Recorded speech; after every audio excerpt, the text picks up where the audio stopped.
Vocal stacks are made of a lot of tracks, which can sometimes be daunting to deal with in a mix.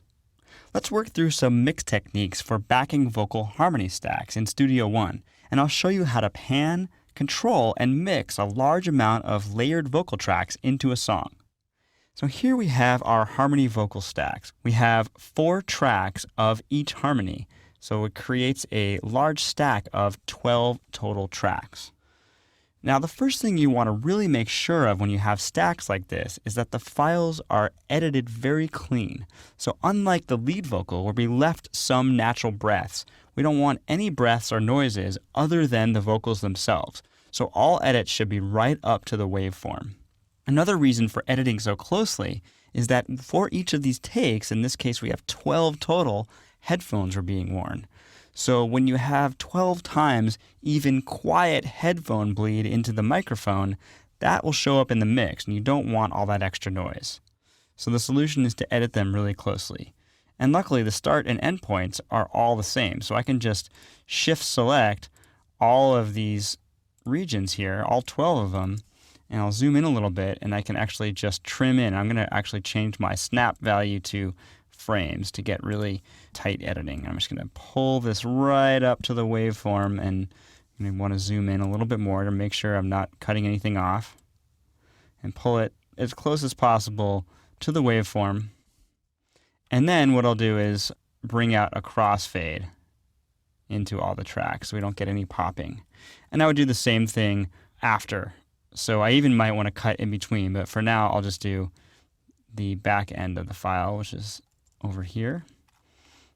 Just edit that super close and a crossfade in.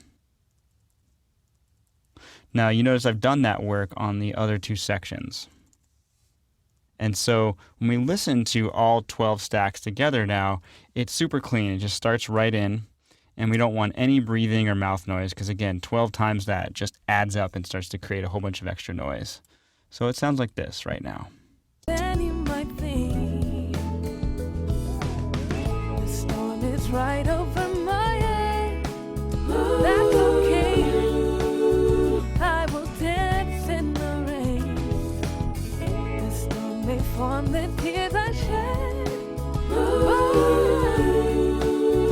Okay, so that sounds okay. We can actually improve on this though. Let me take a look at the mix panel. So if we open up the mix panel, you'll see that all 12 tracks right now are panned right up the middle. So, it's creating a certain sound, but we could really spread this out into the stereo field to create a nice wide chorus of these backing stacks. And that's kind of the whole reason you do this, is to create a really nice layer that supports and goes behind the lead vocal.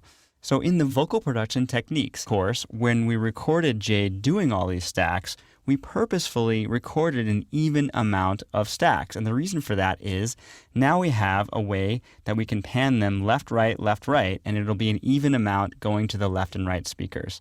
That's exactly what we want to do now in our mixer. We're going to take the first stack and go left, right, and the second stack will do the same thing, left, right, and the third stack will do the same thing. This is really going to create that stereo spread we're after. Now, speaking of that, this is not supposed to sound like a bunch of different voices. It's actually designed to sound like one giant unit, almost like one voice, although we hear it as a chorus. But that's the way we recorded it. We actually really took great lengths to make sure the phrasing was exact so we can get this big block of sound to sit behind the lead vocal.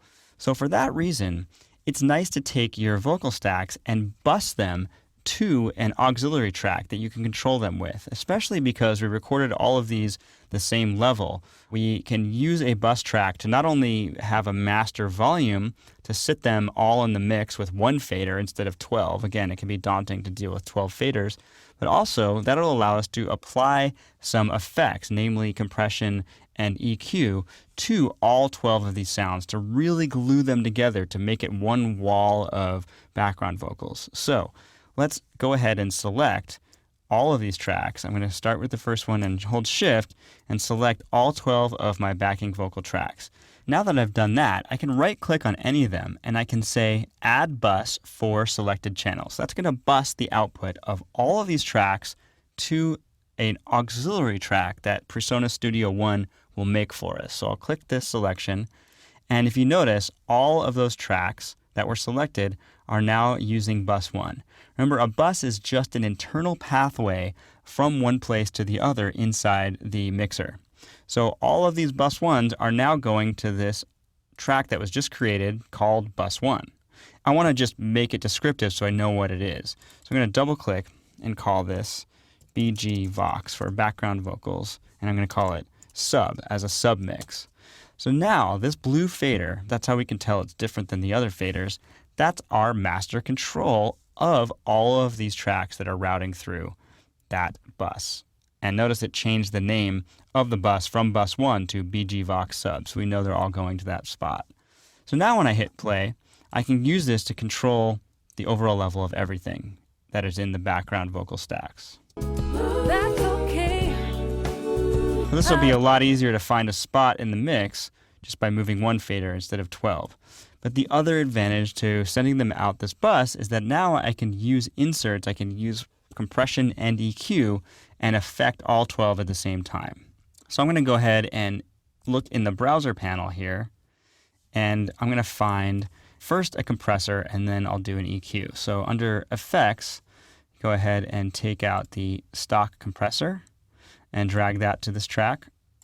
And while I'm here, I'm going to go ahead and grab the Pro EQ and drop that in the track as well. So first we'll do our compression. So again, the idea here is we want to make it a big block of sound, and we don't want any individual voices poking out. So a compression is really good at that task. It can kind of glue everything together. So we'll do a somewhat steep ratio, maybe 5:1, maybe even more. Let's do 8:1.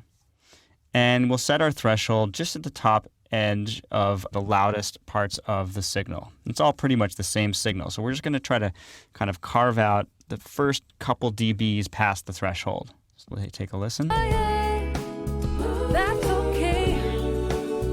I will dance in the rain. I'm going to slow the attack a little bit. The storm may form, the tears I shed. But I will So I can make the release a little longer as well. That's okay. So it's actually a little aggressive. Maybe I'll go down to 6:1. That's okay. I will dance in the Great. rain. Give it a little bit of makeup gain. The storm may form, the tears I shed. But So that's starting to sound good. It's just really trying to grab on and make them all sit as one unit. It's very subtle, but it helps if there's any voices that are just popping out a little bit. It sort of brings them all back to the same level. Now the next one is super important, and that is that I want to actually EQ these a little bit. The whole idea behind these layers of vocals is that they're actually supporting the lead vocal, and they were recorded all on the same microphone. So we don't want them to have the exact same tonality as the lead vocal. So we can do one of two things here. We can either carve out a bunch of high frequency to sort of set them back in the stage, sort of things with less presence, less high frequencies always tend to sound a little bit more distant. Or we can do the opposite of that. We can really thin them out. Both of them are pretty cool. So to do the high frequency roll off, I'll use a high cut filter, and I'll keep it a pretty gentle slope, say 6 decibels per octave. And I'll just carve out some of those higher end frequencies. And again, the end result of this is that it'll sort of push these vocals to the back. Now, one other thing I want to do is I'm going to do a steep low cut filter. And that's just to get rid of, in case there is any low energy below, because again, it's 12 tracks. We don't want any buildup of low frequencies. So a pretty dramatic EQ curve. Let's see how that sits in the mix. that's okay. Little much on the high frequency. I'll dial that back a little bit. Here we go. Right over my head. That's okay. And once I bring it down into I will the right mix level, you can hear how it works to sort of sit there as a sort of a pillowy bed for the lead vocal, and it has a different texture, a different tonality. right over my head. That's okay. that's one approach you can take. The other one, as I mentioned, is the opposite. So I'll take off the high frequency filter and I'll actually use the low cut filter to move this way up. So I'm actually going to basically make it sort of thinner than the lead vocal. I'll actually do a high frequency shelf as well, and I'll pull this back. So it's going to be brighter and thinner than the lead vocal, and this is another approach you can do with your background vocals. You just want them to have a different texture, a different tonality, and that would sound like this. The storm is right over my head. That's okay. I will dance in Take this back a little bit. The storm may form the tears I shed, but So that one to my ears is working better for this song. It's just nice and bright and light and full. It's set apart from the lead vocals. You can really dial in a mix spot for your master bus, and then you've got those nice block of full background vocal harmony stacks. So there's some insight on how to effectively manage a bunch of stacked vocals so they fit. If you want a glimpse at what some well-mixed finished background vocals sound like, you can take a listen to an already mixed down track here. It's a stem of already mixed background vocals. Let's go ahead and take a listen to that, and I'll just mute the background vocals that we've been working on so we can hear what a well-mixed stack of vocals sound like. I'll go ahead and just turn this up a little bit so we can hear it. it's right over my head. That's okay. I will dance in the rain. The storm may form the tears I shed, but So that's a really good glimpse on what a good vocal stack sounds like once it's properly mixed using these techniques we looked at here.